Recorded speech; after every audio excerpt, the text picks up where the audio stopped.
దేవుని నామానికి స్తోత్రాలండి. మీ అందరికీ నా వందనాలు. ప్రియమైన దేవుని బిడ్డలందరికీ దేవుని నామంలో కృతజ్ఞతలండి. ఈరోజు దేవుని మాట యెషయా గ్రంథము 30వ అధ్యాయము 18వ వచనం అండి. ఒకసారి చదువుకుందాము. కావున మీ యందు దయ చూపవలనని యెహోవా ఆలస్యం చేయుచున్నాడు, మిమ్మల్ని కరుణింపవలనని ఆయన నిలబడి ఉన్నాడు. యెహోవా న్యాయము తీర్చు దేవుడు, ఆయన నిమిత్తం కనిపెట్టు వారందరూ ధన్యులు. చూడండి, ఇక్కడ దేవుడు ఒక ప్రత్యేకమైన దేవుడు తన మాటలతో మనని ఈరోజు బలపరచాలని ఆయన అనుకుంటున్నాడు. ఆయన ఎలాంటి దేవుడు అంట? నీ యందు దయ చూపాలని అనుకుంటున్న దేవుడు అండి. దయ చూపాలని అనుకుంటున్నాడంట. అంటే ఇంతకుముందు దయ చూపలే దేవుడు నీ పైన. ఎప్పుడు ఆయన దయ, ఆయన కరుణ, ఆయన ప్రేమ నీ పైన ఉంది. అయితే ఆయన మాటలో ఒక ప్రత్యేకంగా నిన్ను ఇంకా ఒకసారి దయ చూపించాలని, ఇంకా అధికంగా నీపై దయ చూపించాలని అనుకుంటున్నాడు. ఎందుకోసము ఆయన మాట అంటున్నాడంటే, నువ్వు నీ ఇష్టానుసారంగా తిరగక, నువ్వు ఈ లోకానుసారంగా తిరగక, ఆయన వైపు తిరిగి ఆయనతో నువ్వు గడుపుతున్నావు కనుక నీపై ఇంకొకసారి నీపై దయ చూపించాలని అనుకుంటున్నాడు. ఎందుకంటే నువ్వు జీవిస్తున్నావంటే, ప్రాణంతో ఉంటున్నావంటే, ఆత్మ ప్రాణంతో గడుపుతుందంటే ఆయన యొక్క దయే, ఆయన యొక్క కరుణే, ఆయన ప్రేమే. అయితే కూడా దేవుడు ఇంకొక మాట ఏమంటున్నాడంటే, నీపై దయ చూపించాలని దేవుడు అనుకుంటున్నాడు. దయ చూపించాలని అనుకుంటున్నాడు. ఎందువల్ల అంటే నువ్వు ఆయనతో ఉన్నావు గనక, ఆయన మాటలు వింటున్నావు గనక.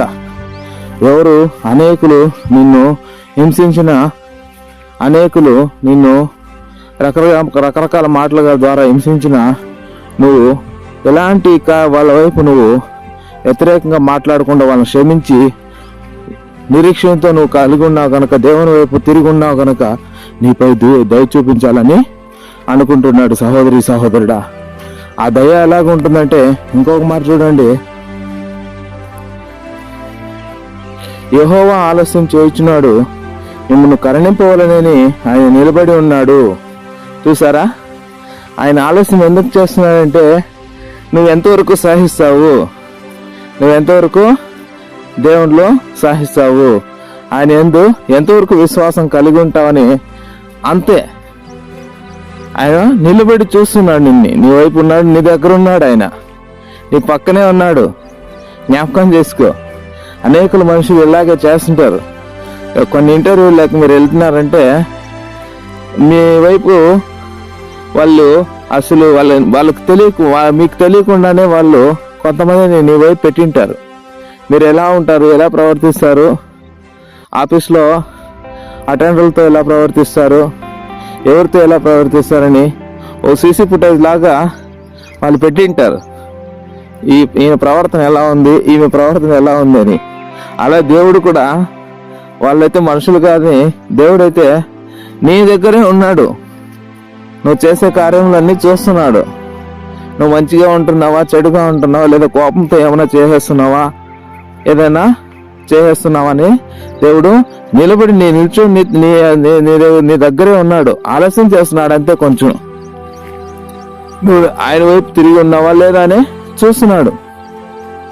జ్ఞాపకం చేసుకో సహోదరి సహోదరుడా, ఆయన నిన్ను విడిచిపెట్టేయాలని కాదు, అధికమైన కరుణ నీపై చూపించాలని, అధికమైన కరుణ నీపై చూపించాలని, నిన్ను దీవించాలని, నిన్ను ఆశీర్వదించాలని.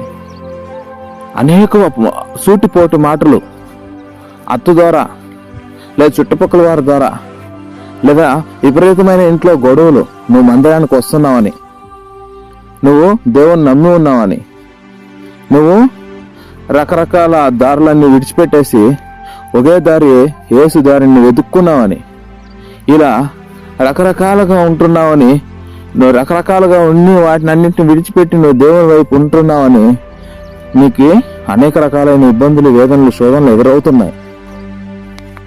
కానీ దేవుడు నిన్ను విడిచిపెట్టలేదు సహోదరి సహోదరుడా. నిన్ను ఏమాత్రం విడిచిపెట్టలా. కొంచెం ఆలోచన చేస్తున్నాడు. నువ్వు కొంచెం నిరీక్షణలో ఉండు.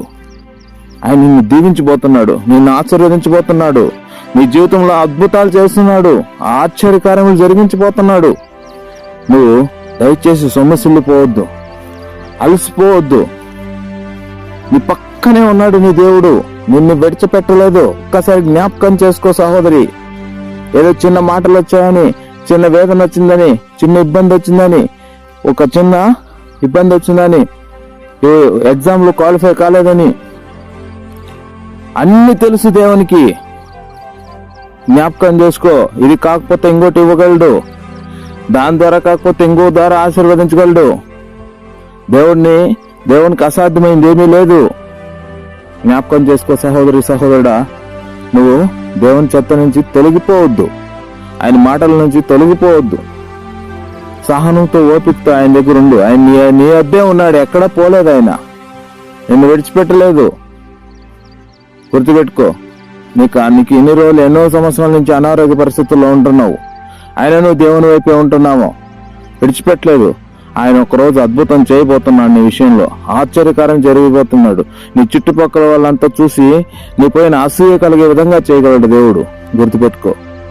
ఎందుకంటే నీ కొరకు, నీ కోసమే ఆలోచన చేస్తున్నాడు దేవుడు.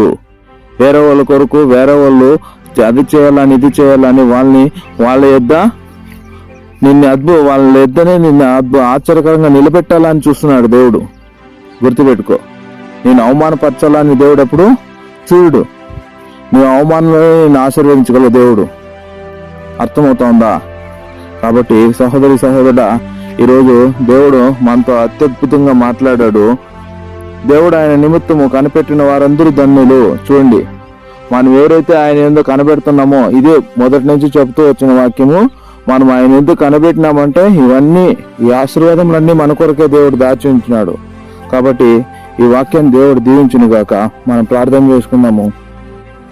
తండ్రి, కుమార, పరిశుద్ధాత్మల త్రియేక దేవుడైన యేసయ్య, మహోన్నతుడ, సర్వోన్నతుడ, సర్వశక్తిమంతుడ, సర్వాధికారైన దేవ, నీతిమంతుడ, న్యాయాధిపతి, రక్షణకర్త, సృష్టికర్త యేసయ్య, ఇదిగో నాయన తండ్రి, ఈ ఉదయ కాలంలో మాతో మీరు మాట్లాడిన విధానం బట్టి మీ కృతజ్ఞతాస్తుతులు చెల్లిస్తున్నాం తండ్రి. అవును ప్రభా, అయ్యా, మా కొరకే మీరు ఆలస్యం చేస్తున్నారు కానీ మాపై కరుణ చూపించాలని, మాపై దయ చూపించాలని అయ్యా మీరు అనుకుంటున్నారు నాయన. అవును ప్రభా, మా ఎద్దునే మీరు నిలుచుకొని ఉన్నారు నాయన.